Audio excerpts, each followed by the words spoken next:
Hello, ladies and jamsters. A lot has happened since I've seen you last. Uh, Kudos to Matthew and Sons Geek 2 games ago for holding the mantle and covering that game. And for those of you who follow us every game or listen after every game, you'll notice that we didn't have one after the Suns defeated the Miami Heat. It was a rough week. I'm sure that you all know, and if you don't, Dave King passed away this past weekend. Good friend of the show, great friend of the show. Our son's daddy passed, and it hit hard. He's a friend. He's more than just somebody who I knew through son's channels. He's somebody who took a chance on Matthew and myself by giving us an opportunity to take this podcast and to put it in front of you with more regularity. He added some validity to what we were doing, recording out of my garage once upon a time. And seeing the impact following his passing, once we released it via Bright Side of the Sun, I knew that I wasn't alone. Everybody had a story about Dave King and how he went out of his way to make you feel special, to make you feel understood, to communicate with you about the Phoenix Suns, to spread the word and spread the knowledge, and just to show that he cared. So we are all connected because of what Dave King did and what Dave King meant. Unfortunately, I knew for quite some time that Dave had some health issues. It's one of the reasons he stepped away from the solar panel in December of 2022. I was honored and blessed to be on his final show there. And ultimately, he stepped down as the managing editor of Brightside this past June and gave me the reins of that website as well. And I knew that those were going to be huge shoes to fill. And they have been. And I've done it with as much effort and grace and care that I hope that Dave would be proud of. Because you want to make somebody who takes a chance on you like Dave did for me, you want to make them proud. And hopefully he's looking down on us and he's seeing the outpouring of love that he's receiving from the Suns community, from Suns owner Matt Ishbia, who issued a statement yesterday, from the Phoenix Suns tonight during the broadcast, mentioning him and that statement made by Matt Ishbia, by Devin Booker on his Instagram, by everybody in Suns media, by people outside of Suns media, by SB Nation and their CEO, making sure that Dave's memory won't go without everybody knowing how important he was to everybody. We should all hope that we leave that kind of impact on the people that we come across in this life. This is just basketball. These are just games. But if it wasn't for this basketball, if it wasn't for these games, the connection that we made wouldn't exist. And I wouldn't have had an opportunity to meet one of the most influential people in my life. That's who Dave King was, at least to me. He's somebody special to everybody, to every listener, to every reader of Brightside. You know what Dave King meant to you. And just remember that. So let's hashtag for Dave King. Let's go win one, Phoenix Suns. Let's go win a ring for him. I'm going to miss him dearly. I'm going to miss my friend. I'm going to miss talking to him, shooting the shit, him breaking down basketball in a way that only he could. One of the most fun things to do. And some of you know because a lot of you have sent me personal chats that you were having with Dave, the last conversation, and he's just talking ball and he's breaking it down in a way that you're just like, yeah, I guess I didn't look at it that way. He always looked at it just a little bit different. I love that about him. And I'm going to be very, very sad to not have that point of view in my life when I'm analyzing things and I'm getting flustered and I'm getting pissed off about something that the Suns are doing, going to Dave and be like, can you believe this? He's like, yeah, I can. Have you looked at it this way? So we're going to miss that without a doubt. So I'm going to bring in my good buddy, Matthew. Welcome to Suns Jam Session Podcast. RIP to the King. I can't do it. Sorry. I don't know why. But it's tough. It's been tough. Yesterday was really tough. Just seeing the support. I cried all day long. Just, the notifications coming through and seeing what Dave King meant to everybody. Everybody. He meant something to everybody. And the best thing that we can all do is just honor what Dave meant and who he was and how he operated. So, I mean, we don't need to tell you to like, subscribe, rate, review, all those fun things. Dave wouldn't have. You know. I'm like your wife, my sister Shannon. You know, when she gets upset, she'll just start crying like so quickly. So I don't know. I obviously have a lot to say, but I don't know if I can say it right now. So I apologize. Do you know what Dave would say to you right now? Fuck. Okay. Yeah, I know. Yeah. Some proper 12 whiskey for one of the most proper men I ever knew. To Dave King, ladies and gentlemen.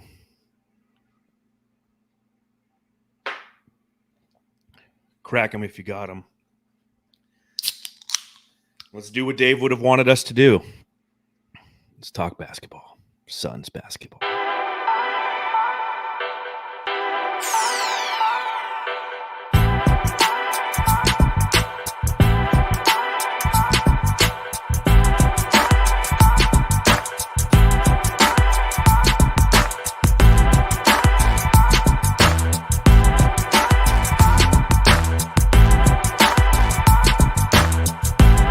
Phoenix Suns go to Brooklyn, New York. Take care of business. Kevin Durant returns to Brooklyn, and the Suns win 136-120 in this game. Something that Dave would have been proud of. And just know, everybody, Dave got to see some good Suns basketball prior to his departure, if you will. Suns were on a 7-game winning streak, and he was enjoying it. You know, I went and I saw him when he was in hospice, and you know, although he couldn't communicate much, he just said, "This is so cool," talking about them Phoenix Suns. A win tonight in Brooklyn, which brings me to my first question. Oi, Matty. Mate, I've got to ask. All right. Trying to get rid of the emotions, trying to talk about basketball, Matthew. Letting that whiskey hit me a little bit. So I got to ask, playing against Brooklyn, going back, seeing the Twins, Kevin Durant going back, and you look at the Brooklyn Nets, and they're kind of a small ball athletic team. Nick Claxton is the 5. After watching the Nets play tonight, knowing that you are a fan of Nick Claxton, do you think that he is in any way, shape, or form an answer for the Suns? No, I know he's one of those players. He wants to be Defensive Player of the Year. He wants to be at least a first-team Defensive Player of the Year. Someone that I thought would be a great fit for this Suns organization, but a lot of these guys are great fits on that team. They just need the help.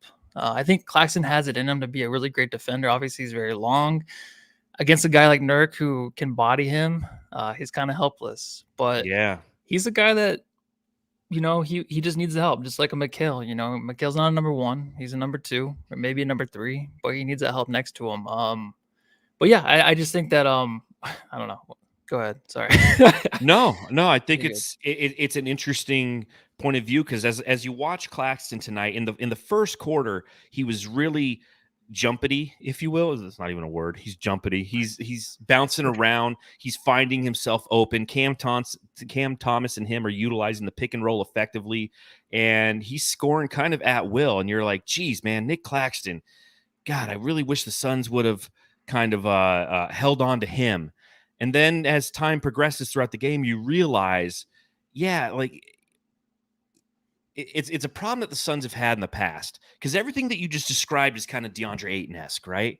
He's long, he's athletic, you know, like, but he can't, from an interior size standpoint, he just isn't it. He's not what you need. You need size on the interior. And kudos to the Suns for recognizing that tonight and then utilizing that against the Nets. And that's what allowed them to, in spurts, take care of the Nets and go at them aggressively on the interior, which allowed the exterior game to start playing. So Nick Claxton was a good reminder that even if there's athletic bigs, which we know Nurkic can have trouble with, if the adjustment is made correctly, you can actually take advantage of them. He will get hurt defensively on those guys, but you can also go at them offensively take them out of their game, because now they're going to have to spend their energy trying to defend Nurk, who's going to bully them around. And that's exactly what the big dude did tonight, man. He was definitely, in every way, shape, and form, Nurkalicious.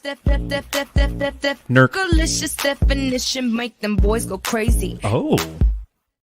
28 points for Jusuf Nurkic. He had 11 rebounds. He had 6 assists, 2 blocks, and a steal, 11 of 15 from the field.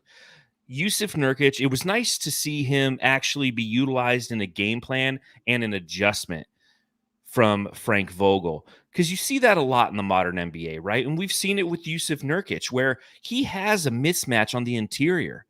He's bigger than the opposing defender, but the Suns will settle for jump shots. They'll settle for perimeter play, and he'll waste his energy setting screens and then not necessarily having the energy to go grab the rebounds on both the offensive and defensive end, which leads to its own set of problems.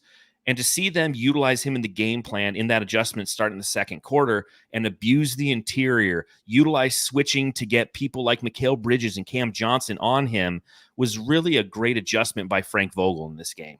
Yeah, it was actually awesome, because you really watch those second quarters and even in the fourth quarters how this team can develop, and if they're going to need help, right? They're going to have to live with these lineups even without Grayson Allen on the court, and you have Bradley Beal with that mask on, so it's kind of like you're missing a couple of guys out there. The way that Nurk performed tonight with 8 straight points in the second, it was just awesome, because he wants the ball every time, and then defensively the whole game, even if they're up 15 or 20 points, he's going to still make sure that at the rim it's going to be contested. And the 8 straight points was good, but it just reminds me of, DeAndre Ayton, who was here. He get 4 or 6 straight points, right? But then that's all you see him from the rest of the game. He would hide. He would go to the other side. He had no interest. He's like, no, everyone else can get theirs. It's like, no, we don't want that. We want you to have the ball, because we know how dominant you can be. In these instances where it's kind of rare throughout the season with Nurk, he's putting up 20 plus points, he'll just keep going at it, man. And it's crazy to see that and one he had too later in the game. That little pick and roll, he just up and under, gets hit on the hand, the ball goes in, he's all boop, and one, baby. I'm like, what is that Nurk with that and one? It doesn't make much sense, but anything is possible right now for the Phoenix Suns when they're kind of cruising offensively. I know defensively it's not really there, but they have to really just keep just building on this offense and just finding ways to score in different ways and just continue to pound on what works. And tonight it was Nurk, mostly in that second quarter too. Jusuf Nurkic, am I right? Yeah, I heard Tim Kempton, he said Jusuf Nurkic. He kept saying Yosef. So I don't know if that's like a joke, if that's his nickname, No, Yosef. That's Kempton just okay. That's just I don't know what that was. That's just Kempton having a hard time pronouncing things sometimes. That guy's great. The one thing that the ESPN pregame broadcast kept mentioning over and over again, because they were having some of those hypothetical conversations. Michael Wilbon was there with Kendrick Perkins, and I forget the gentleman's name who used to work for the Warriors.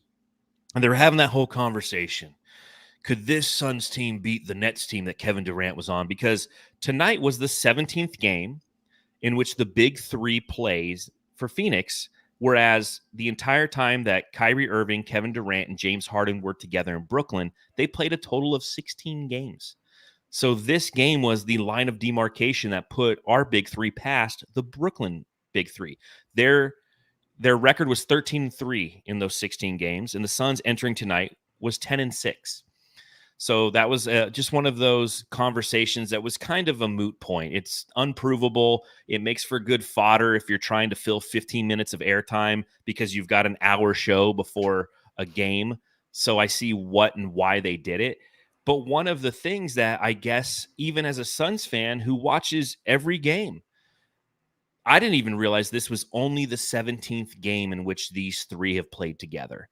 Now, obviously, the win tonight, a convincing win, a quality win, 2 in a row now after beating the Heat, and puts us on 3-2 on the road trip with 2 to go. We got the Hawks and then the Wizards. That there's a lot of development that still needs to occur, and this team, and it's primarily, as you mentioned, Matthew, it's primarily on the defensive end. That's where the struggles occur for the Phoenix Suns on a consistent basis.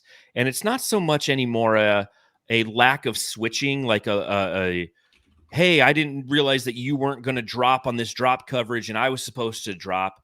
It's just a lot of miscommunication on perimeter defense, in my opinion, and on some pick and roll defense. And it's not even miscommunication; it's just bad instincts, and that's somewhat of something that worries me. But I will say that knowing that this is only 17 games into our big three, where would you put the Suns on the barometer of success, knowing that they're 11-6 now through 17 games? It's hard to tell. I mean, last podcast I did with Suns Geek, I was talking about, I just want to see more. I want to see a couple weeks. The thing with the broken nose with Bradley Beal, excuse me, my voice cracked. That it kind of just brought things back a little bit, right? You're not going to get the full impact Beal can bring. So it's hard to tell. You kind of don't want to add too much to this team going into the trade deadline. You don't really want to, because you want to see this team play together at a full health, because you think it's there, right? Even Bobo hasn't been back, and they said he was going to be back this road trip. So that's a big piece missing for me. Grayson Allen now tweaking his ankle. It's day to day. That's fine. But then Bradley Beal, with what's going on with him, you're just not seeing the full impact. So currently right now, I don't think they're obviously a championship contender. But that's just because we just haven't seen it yet. So I think even like early in the season when, we came on this pod and we're like, fire Frank Vogel, we're like, I was talking about something's going to hit Twitter tomorrow. There's going to be a big trade. KD wants out of here. To go from that to where we're at now, I'm okay with where we're at. And like you said, it's only been 17 games. So I think after the All-Star game, give it a couple more weeks and see where this team is. But then, of course, the trade deadline is coming up, so who knows what they're going to do there. But I just want to see them in their full impact, and it's going to take a while. So I have the patience. I do. I'm just not getting too crazy with things. I just know it's not fully complete, this team. It's kind of like just something's missing. Like Bradley Beal's not even a real player right now. I feel like, what I mean? We will get into that. He's just not a real player. So we definitely will get into that. They're a championship contender in my eyes, so I'll disagree with you that. I just don't think that they have a viable chance of winning a championship at this stage right now. But they're definitely a contender because of the talent they possess offensively. They're too potent, and tonight was another example of that. Your fourth option is Yusuf Nurkic. You find that and utilize that as an advantage, and he ends up being your second highest scorer. And that's where the evolution is really going to come with this team. And it's something that, again, when we were excited for all the acquisitions this past offseason, we knew that this was lurking eventually, is once this team starts to understand their chemistry, once this team understands how Devin Booker, Bradley Beal, and Kevin Durant can play off of each other, it will be the players like Grayson Allen and Yusuf Nurkic, although we didn't think it was Grayson Allen at the time, that is going to truly benefit from their gravity. And what we're seeing now, at least what the thing that I'm excited to see this evening, is the fact that they made an adjustment that didn't involve the big three. They go, and we've seen it before with Grayson Allen, right? I forget which game it was, but it was the one where Grayson Allen, he's made like 8 threes or 9 threes like 2 or 3 times this season. But those are games where they're making an adjustment going, hey, this is the guy who's got the hot hand. Find ways to get him open. It was nice to see that on the interior tonight. So, yeah, somebody just said in the chat that this is an unfinished product, but I agree with that 110%. I go back to the fact that this is only 17 games with these guys playing. Beal's had a mask for 3 of those games. One of them, it wasn't even comfortable. And in my opinion, kind of resulted in a loss because he came back and in the 2 losses that we recently suffered, one, he came back when he might not have should have, went 0 for 5 from the field. We end up blowing a fourth quarter. And then the second one, the Orlando Magic just kind of outpower us and out physical us because that's a team that doesn't match well for the Phoenix Suns. They don't have that ability to match physicality and that length and that capacity coming at you the way that the Magic ultimately did. But this is a championship contender, and what we're going to continue to see is the development of these adjustments now, because now that organic chemistry is slowly developing and people know where they're going to go, you're going to start to see less turnovers, which we're starting to see less of, and you're going to see players getting their name called when the adjustment has been made, and ultimately they're being called upon, like Nurkic did tonight. Yeah, and like guys are getting more minutes too. Like KDB, they're kind of just sticking him in there. I know a couple games ago he played like almost the whole second quarter, almost the whole third quarter. So it's good to see that because these guys kind of just need that confidence from the piled on minutes throughout the game. You know what I mean? Like they can't just put them in spurts, and you kind of see the results now. You kind of see the results in like KBD. Eric Gordon's been on fire lately, but the more and more these guys are playing out there, the more and more comfortable they are. There's certain things that KBD did tonight that I haven't seen him do in a while. But also just like I feel like Fogel's really close to his lineups. Of course, missing Grayson Allen kind of fucks things up, but I think he's kind of close, man. Like you can just tell by the way guys are kind of fitting in offensively. Defensively, I don't even know what to say, but offensively, you can just tell something's there with the groups he's throwing out there. It's nothing that's nasty. Of course, it's a make or miss league, and those guys coming off the bench have been making bigger shots. They've been more physical, including Eubanks, and they're comfortable using the space that is given from the defense due to the double teams. So the more and more they can work on that, the more minutes that they can pile up, dude, it's going to be something I'm looking forward to watching. So that's why I kind of just want to stick with this team right now. See what we got. Yeah, and I think that the bench was huge in Miami. It was huge, and you look at our most recent wins, and when the bench comes through, that's when you're really starting to see these more lopsided victories. Again, 16-point win over the Nets tonight, and you get 6 from Drew Eubanks, you get 11 from Okogie, 5 from Keita Bates-Diop, 2 from Jordan Goodwin, but we know that that's in throwaway garbage time. And that might not be a huge number, right? If you take away Goodwin's production, the Suns had 22 bench points. But when you have the entire first team unit, everybody scoring in double figures, you need that kind of that sixth guy to score in double figures. We've seen that when we play teams like the Pacers, and I know the Pacers are an outlier, right? They're the top scoring team in the league, but when they had like 6 or 7 guys scoring double figures, if you can spread out that offense, what I like to see tonight, what I like to see against Miami is, although it's fun to watch Book go for 62 and 46, and Katie's got 43 and 40. Yeah. We've had 5 games, I like to see balanced scoring because that is taking advantage of the opposing defense and hurting them consistently. And that's more of a strategy play versus a volume play. And that's what the Suns again did tonight is they utilized their bench. They utilized their starting team, starting unit, and they had the ability to be effective. One guy who was effective-ish, and I have some questions about him, and you mentioned him a little bit earlier, is one Bradley Beal. And she said, you're not the only one, but you're the best, Bradley. Bo, bo. So obviously with Jusuf Nurkic taking 15 shots, and that is the third most out of the starting unit. Devin Booker took 17, Katie took 16, and it was Nurkic with 15 total shots. Bradley Beal's kind of the guy who had to sacrifice, right? 8 total shots for Bradley Beal tonight. He was only 3 of 8. Missed a bunny right there at the end of, was it the half or the first quarter? I don't recall. But he ends with 12 points. He has 5 assists. He's got 4 rebounds, 3 turnovers, 1 of 3 from beyond the arc. Not a great Bradley Beal game, but an acceptable one. The team won by fucking 16 points. So you're not going to sit there and cry and bitch and moan. If you lose by 16, you're like, where the hell was Bradley Beal? But that being said, again, I'm watching the ESPN pregame show, and they're bringing up points about Bradley Beal, which I've kind of found unfounded. A narrative that they're kind of creating, much akin to what I said earlier, where they're saying, who could win, the Suns now or the Nets in 2021? Let's fucking talk about this for 10 minutes. It was the same kind of thing with Bradley Beal, where they're like, well, just look at Bradley Beal. He just doesn't look engaged. He doesn't even look like he wants to be, I'm not going to shoot the ball, so why even try? And they're sitting there kind of developing this narrative that he doesn't want to be here because he's not being engaged. But when you do watch Bradley Beal, I'll ask you this. Should he be more integral in the offense, Matthew?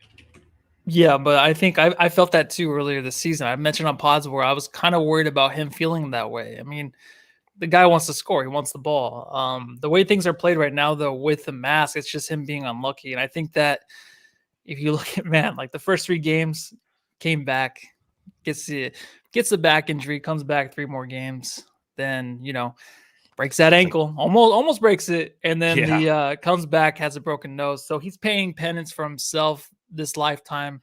including like 100 more people. I swear this guy's going through it this year. He just wants to play ball. So that's why it's like one of those things like I want things to play out because I know when he's back and he's healthy, he'll be fine. He's going to look like that because he's just frustrated, man. I think wearing that mask and just having your nose broken, it's a pain in the ass. He was playing lights out before that, I felt like, right? And the easy stuff he was missing, like tonight, that one easy bucket you said he missed, he's been doing that all season long, but I think it's been a little bit better.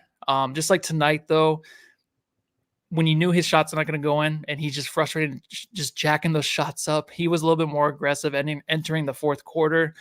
And, he got to the free throw line, had an easy lay-in, but it's going to take time for him to evolve when he comes back. So I'm always scared, like, with the broken nose and the mask thing, they were talking about adjusting it, his nose, and if it might be something they do after the season, if it's going to be something that he does during the season, I'm not sure if that affects him and he will be out some games.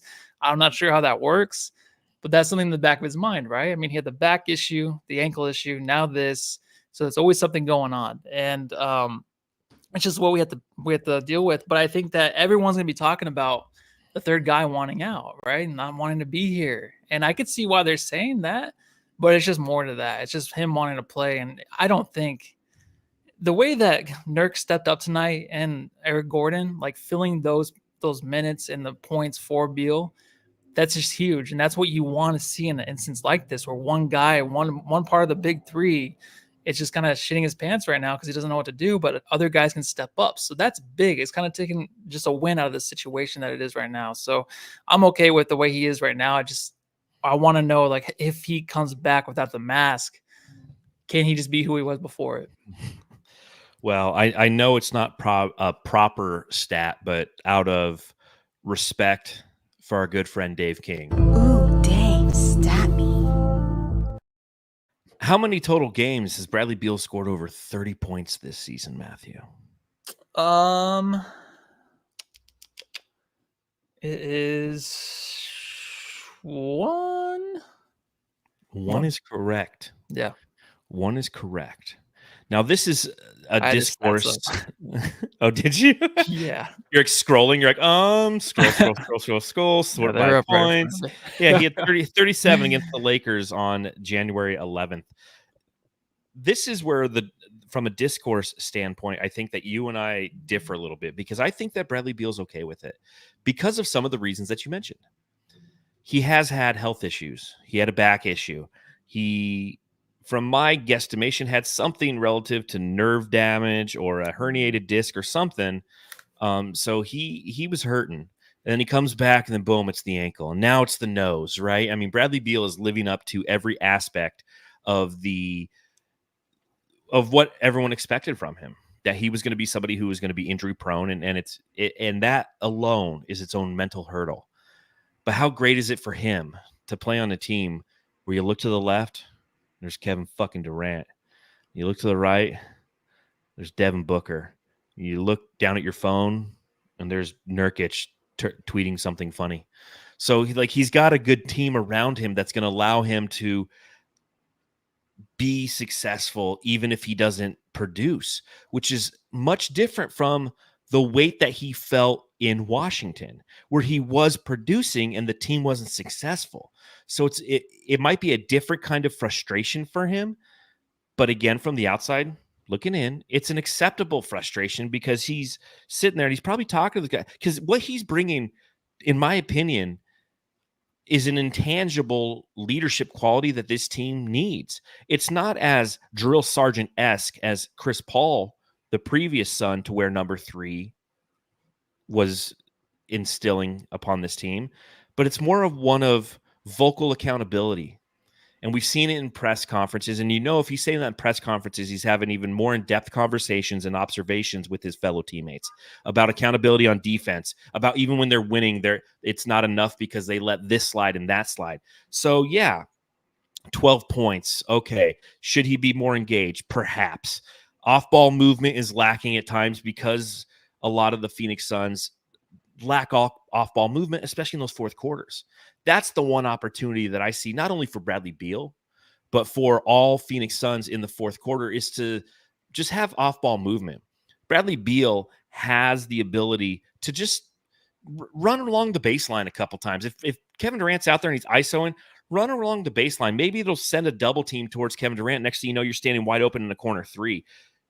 That's one thing that I feel like he can control on a consistent basis. And it's not just him. It's Josh Okogie when he's out there. I don't expect the same from Nurk. The center's going to do what the center's going to do. He's going to be a screener. He's going to be on the weak side, period.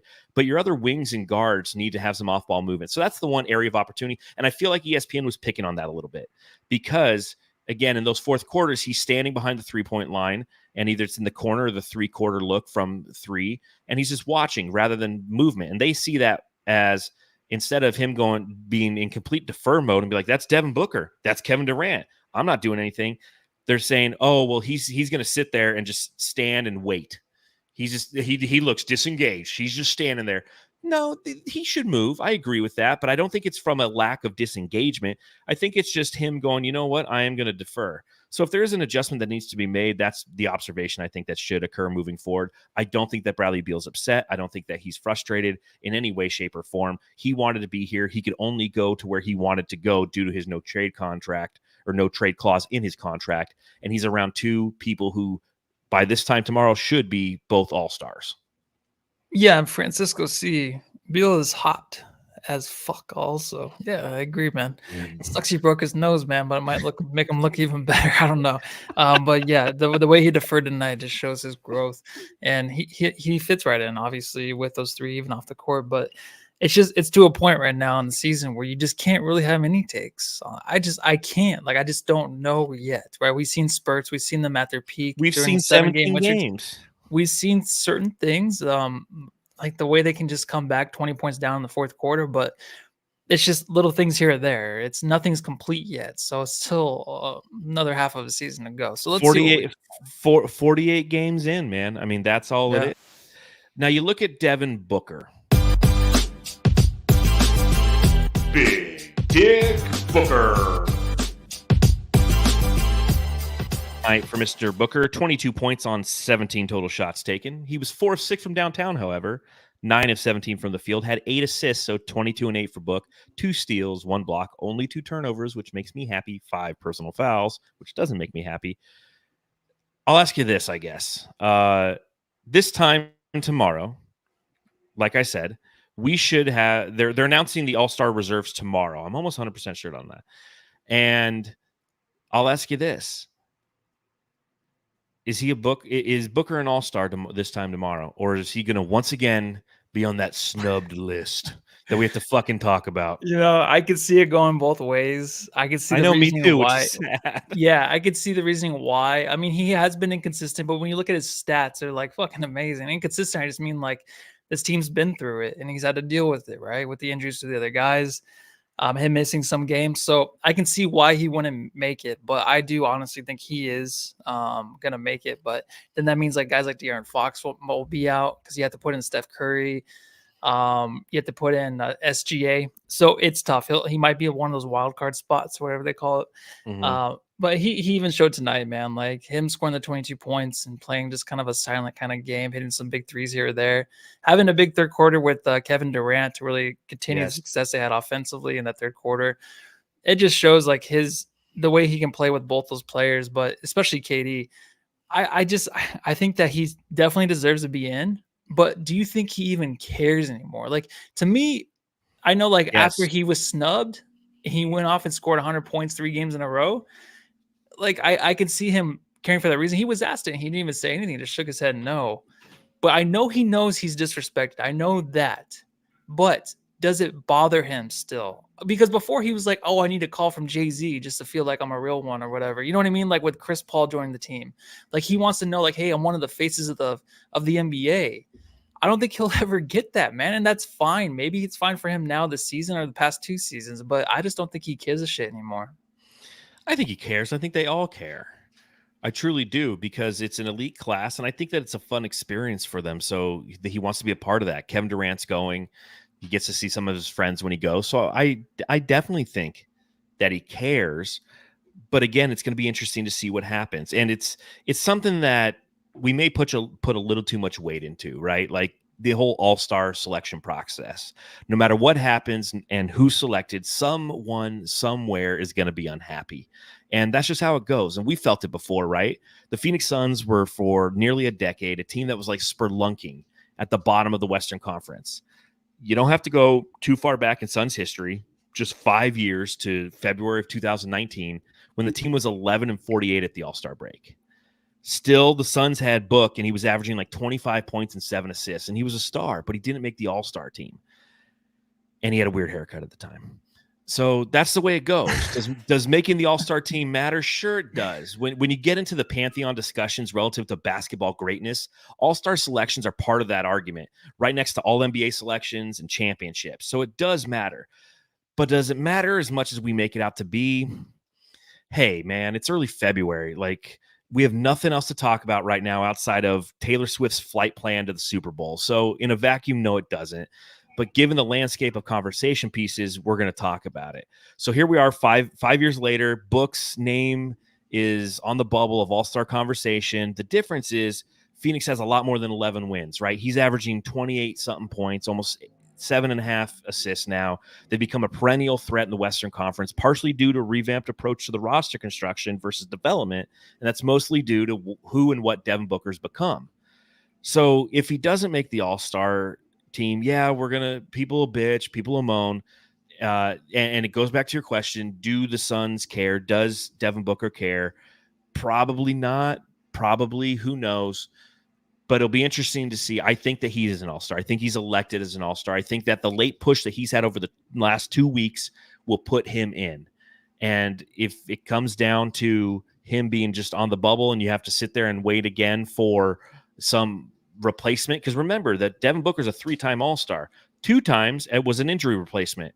One was Damian Lillard, one was Anthony Davis, and then the 3rd time when he was actually made it the team, not elected by fans, but made the team, Booker couldn't play because of injury.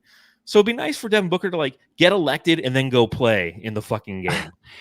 It's nuts. And if we want to sit here and try to explain why he is disrespected in this way, because he is, obviously he should be a starter. I think even over Luka, man. I know Luka has the stats and shit, but like the way that Booker had to like just take on a new role this year, being a point guard in a new system, and then maintaining everything that was going on, the chaos, just that doing with that. And I just know the fans don't really care about his ass, but he has to be a starter every year. Obviously Yeah. I'm a Suns fan, but he has to be a shoo-in every year, man. Well, yeah, SGA too. Like, you look statistically what Luka does, and yeah, he's horrible to watch as a basketball player, but he's an effective basketball player. If he was on my team, I would tolerate him. That's about it. Luka's Luka. I don't want to talk about Luka. Let's talk about Kevin Durant. Go back to Brooklyn. Who the heck are you? I'm Kevin Durant. You know who I am. Y'all know who I am. Did anybody see a sniper? Did anybody see anything? I'm one of the best players to ever play the game. I will say that I just got a text from our buddy So Says Jay, and he was listening to the post-game interviews with John Bloom interviewed Devin Booker, and Devin Booker gave a shout out to Dave King. So nice. I've got to hear that audio. God, that's so awesome, man. That's why Devin Booker's the best, man. I mean, I know we're about to talk about Kevin Durant, but Devin Booker recognizing what Dave King meant to this community. That's why Devin Booker's the best, because he gets this community. But Kevin Durant, go ahead. No, I was gonna say, I remember the first time going to the game with Dave and sitting in the media room. He's like, yeah, he's all just ask questions. Like, you know what I mean? Just that nonchalant. Yeah, he's like, just go for it or whatever. I'm like, okay. Like, I don't even know why I'm in this room. And I'm pretty sure like Gerald McKay's looking at me like, why the fuck is Matthew see me? You know what I mean? And like, and like he was so good at that shit. Like his questions he would ask, man, like even at media day, so great. I'm like, I would have never thought of that ever in 2 lifetimes. I know Dave had the best questions, man. I'm sitting, again, he'd just look at everything just a little bit differently. So he had these questions that, like, not only was it a good question, but it was a thought-provoking question. It wasn't like a softball. They're like, yeah, like, I love God, I love my mom. Like, no, they were like really good, intelligent basketball questions. And it's funny, like, I was trying to play a clip, and I'll try to play it one more time. And Jamsters, be on the ball. Let me know if you can hear this, okay? Playing it now. If you can hear it, give me a thumbs up in the chat or just say something. Like, I'm not hearing it. Is anybody hearing that? Anybody say yes or no? Can you hear it or not? So weird. Can't hear. Yeah, coach said nah. Channel 12 and Cameron Cox ran a great story on Dave King last night.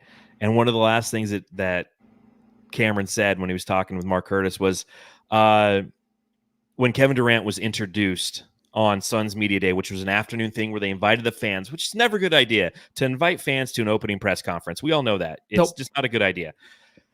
The loudest cheer that wasn't for Kevin Durant was when Dave King asked a question. Yeah. Because I was sitting there, I was with So Says Jay, I was with, I think, Dan Duarte and a couple other people, I think, were around us. And me and Justin were just like, hey, when they announced Dave, when Dave goes, like Dave King, SB Nation, we need to fucking yell.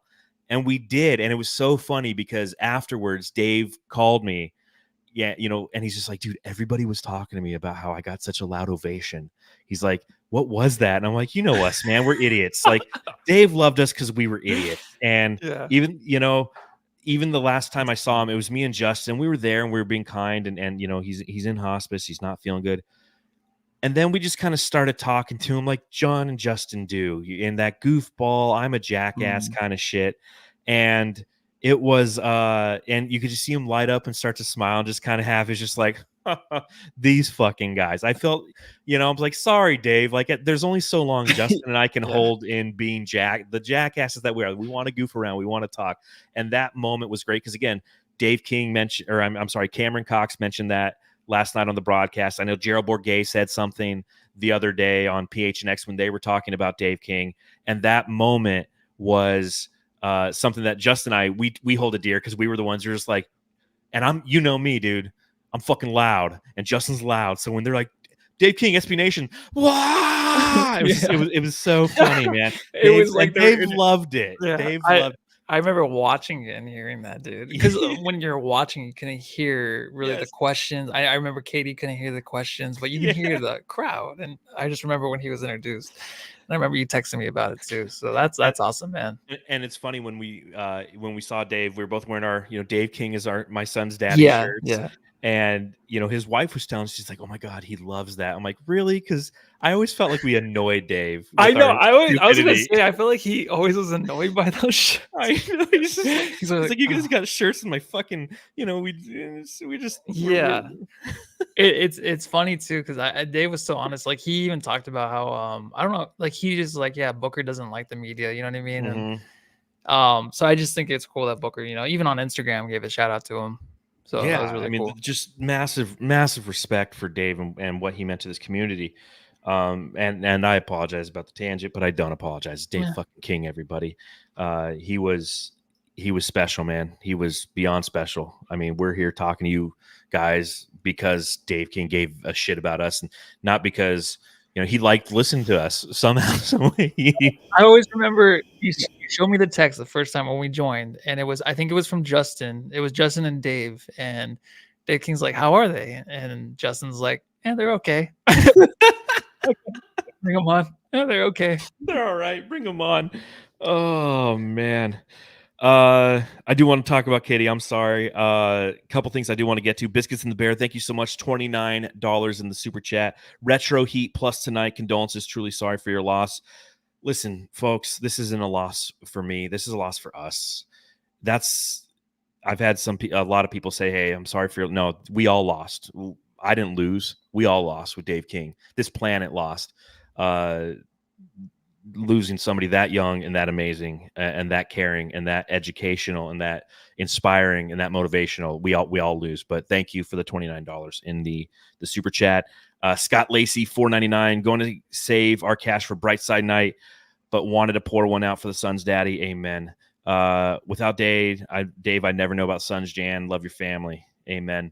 Yeah, if you guys want, go to suns.com, Brightside, and you can donate. I talked to the Suns a couple days ago to ensure that even because it still has all the information for this year's Brightside night. So if you're looking at the it'll say the Kings game for like the 16th, which Dave did get to watch. He watched that game with his family, that amazing comeback. He was watching that one with his family when he was in the hospital, and they'll all those donations go towards next year's Brightside night. And I guarantee you, as the managing editor of Brightside, .com. I will be honored. It's Dave King's Bright Side Night moving forward, and I'm really looking forward to carrying on his legacy in that, because it's something that's just absolutely unbelievable. So back to Kevin Durant, going back to Brooklyn tonight, 33 points, 10 of 16 from the field, 11 of 12 from the free throw line, 8 assists. So you get 33, 8, and 5, a couple blocks from KD, 3 turnovers, 2 in the fourth quarter.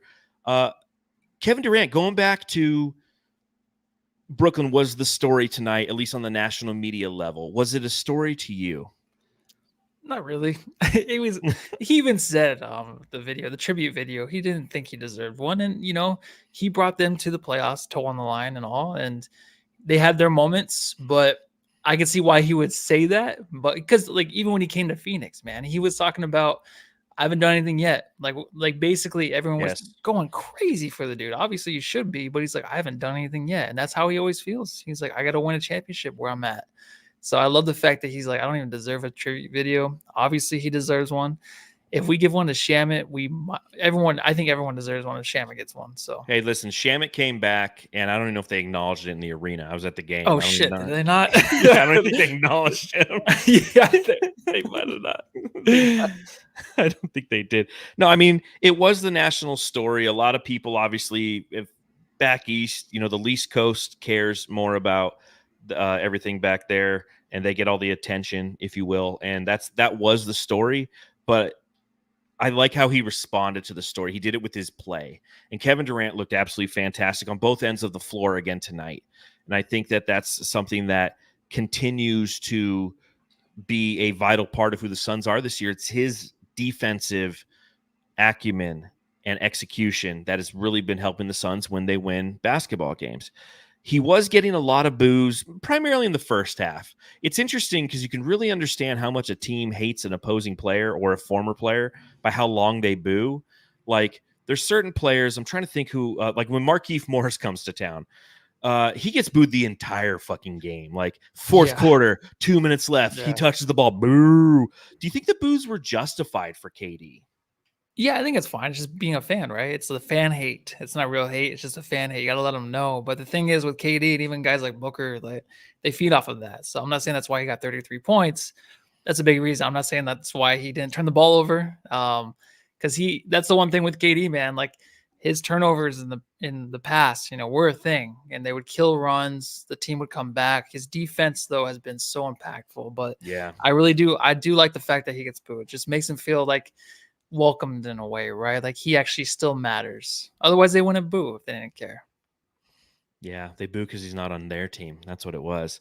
Jam says, boo over emotion, over greatness. J.O. tonight actually had another quality game, so he gets his drop. Hey, Joe.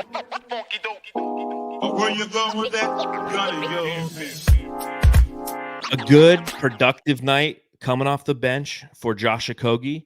Ends the night with a total of 11 points on 4-6 shooting, including a 3. He hit one of his 3 threes, but he went 11 and 7 rebounds, and he had an assist, 4-6 from the field, so it didn't cost you too much on the offensive end. Starting to see some productive Okogie games, and it's interesting, 2 reasons. One, I feel like he plays well in small ball lineups because he's a smaller guy, right? I mean, it just makes sense. He's 6'4". He plays bigger than 6'4", but at the end of the day, he's still 6'4". So when you're playing a team like the Brooklyn Nets that have Claxton in the center and just a bunch of wing players with Dinwiddie and Cameron Johnson and Mikal Bridges, it's really interesting because I think that he's somebody who could take advantage, especially on the offensive boards, with those kind of lineups. And the other observation that I had is this is right around the part of the season last year where he started making an impact. You give him a few minutes, 26 tonight, you give him over 20 minutes a game. This is the time of the year last year where he started working himself, granted, albeit due to injuries, into the starting lineup and into our hearts. Yeah, when's the last time you saw the and one? It was in Miami, but before that, he didn't have one forever. The and one where he grabs the offensive never rebound. converts. I know he doesn't, but remember before, man. Mm-hmm. Jo is the best at finishing around the rim, drawing contact, and Yes. that went away for a long time. Now it seems like it's kind of back, and I think it is the more minutes, just like KBD, man. He had the 19 minutes tonight, KBD did, and Yeah. that's huge because he needs to keep getting those minutes in order to be comfortable. So both guys look better. The threes are always going to be a thing. When he does make one, I feel like everyone just has an orgasm. It's fucking amazing. I think we won every game he made a three, so I'm just going to say that's true. Okay. Every time. Yeah, it really is though. It's so few and far between. But I like when you have a good Jo game. I like it when he takes a bony elbow to the face off Mikal Bridges. I just think that, again, it's like Coach says in the chat, he's a baseball hitter. He just needs 2 months to warm up. That's so true. Loves the grind like the baseball. Yeah. He's just like, if I get a ton of at bats, I'll finally get a couple doubles here and there, and that's kind of how it feels with Okogie. Now, I will say that I was hanging out in Brooklyn tonight, and it was kind of quiet, but I went there because it's Gotham. Yeah. So I went as the Dark Knight. I hope that's okay with everybody. The Suns Jam Session subreddit stakeout.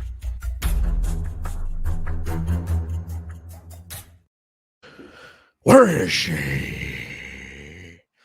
Well, I'll tell you this much, Matthew. There wasn't much chatter on the Brooklyn Nets subreddit tonight. Because they don't have fans. What? Because they don't have fans.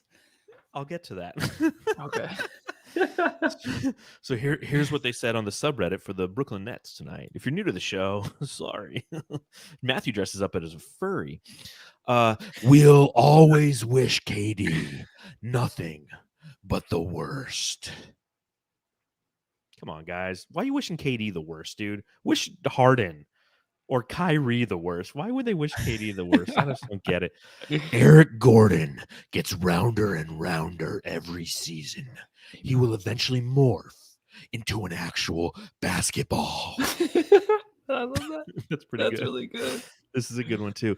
Does Utah get a video too? Oh, shit. Remember, Yuta Watanabe's former Brooklyn Net. Yeah. He got some play time tonight, man. Yeah, he won them one game. Yeah, he got a total of Did he? He had 1 minute? 1 minute tonight. Bunch of zeros. Way to go, Yuta. We're proud of you. Mikal is a role player with the green light. Which is valid. You were saying that earlier, right? And I agree with you. He's like Number a two clutch, or yeah. He's a good clutch player, but he's number 2 or number 3 on a normal team. And he's being relied on. And we've come 52 minutes into the pod. The Twins. We haven't talked about the Twins. He ended with 21 points. Cam Johnson had 18. Oh well. Not that noticeable. Which brings me to my next point. Where is she? Do you think any of the Suns fans would still rather have the Twins over KD and Beal? You know what I'm saying? Yeah. We stink. And fuck KD. Again. And then the last comment, and I was on the subreddit all night. There was just not a lot of comments. The last one, I think is valid. Our fan base sucks. The Suns Jam Session subreddit stakeout. Oh my God, that was great. That last one. A couple people replied to it. They're like, fan base. We've got like 2 fans. Yeah, I remember I was just watching, obviously, just like close-ups of the players of the Suns, and they would show the crowd behind the basket, and like you can just tell how disinterested those fans are. They're just there to hang out. They can care less about what's going on, man. Well, yeah. Did you see A lot the of beautiful Nets? people, though. Did you see the Nets uniforms? How can you root for a team that's got uniforms like that? I Don't tell me you like them. I like the court. I don't mind the court. The fucking uniform. But the uniforms, I like what they do with the colors, but those uniforms are just too much. I do like how they like splash in the colors here or there. Listen, what I get it. Like every city edition uniform has a cultural significance to the city. I get that. You look at the blue turquoise ones last year, the cultural significance to the 23 Native American tribes was a great gesture by the Phoenix Suns to recognize the local community in which they operate. That's the purpose of the city edition uniforms. But when you take that out, when I'm somebody who knows nothing about what and the why behind those uniforms, you're just like, ew.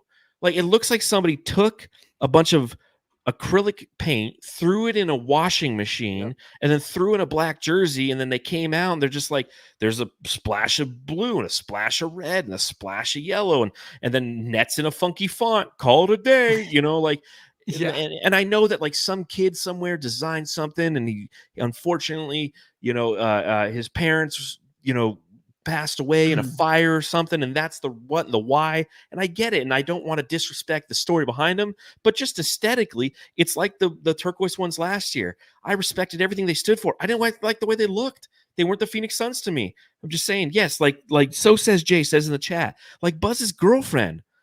Woof. That's all I gotta say about that. Yeah. Kip, the font is horrendous. Oh yeah, I was on a text thread with some buddies, and all we were doing was dogging the uniforms after. Yeah, I don't get the font, like how they change, even the middle of the court, like they had to redo the whole thing just for that B. Like to make it look like somebody the Simpsons logo font. That's what it looked like. Yeah. So that's just my 2 cents on that. Anything else in your notes, Matthew?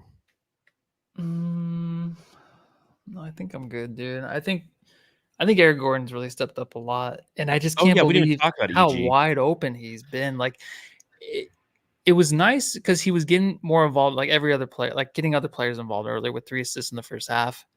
Then, like, he's just so fucking wide open. Like, it's just insane. So he just looked like he was really stepping into his shot, right? I think there were a couple games there, 3-game stretch, where he was just so incompetent when shooting those threes, but he looks so comfortable lately. So it's good to see that. It's crazy what happens too when he gets inserted into the starting lineup. And it's just something about playing with those players that lead to him being so wide open.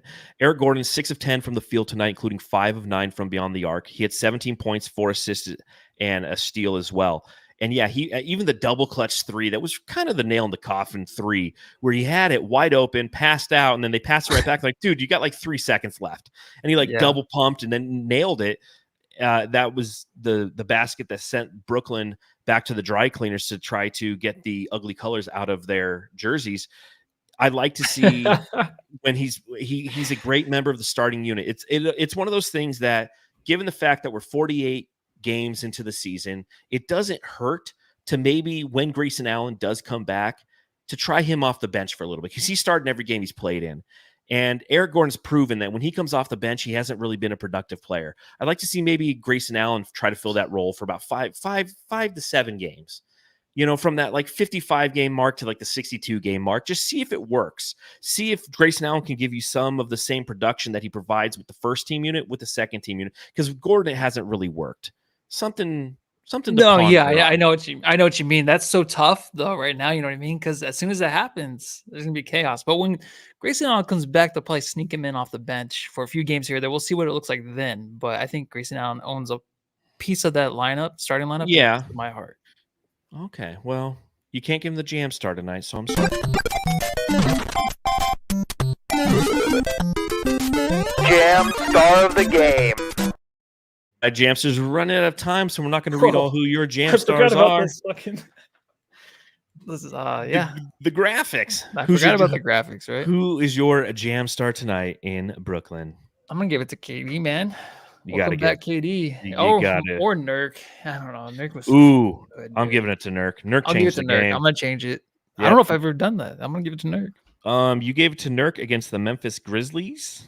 No, I mean, like, I don't think I've ever changed. Denver. Like back to back, Raptors and Denver. Ooh, man, you run a You had a Nurkic bona there. So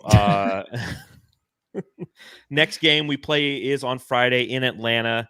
I don't want to go too much into that just because I didn't research it at all. I'm just trying to get my mind back into basketball right now. So tune in. That's a 5:00 game. So try to get out of work early, Matthew, or listen to it. Listen to John Bloom on the drive home. And the first 3 quarters, I'll let you know what I see. I'll get off at like 4 that day. I'll try.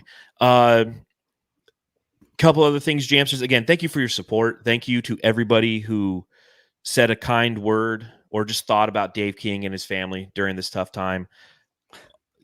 We'll continue to mention him throughout the entire season. I can't not.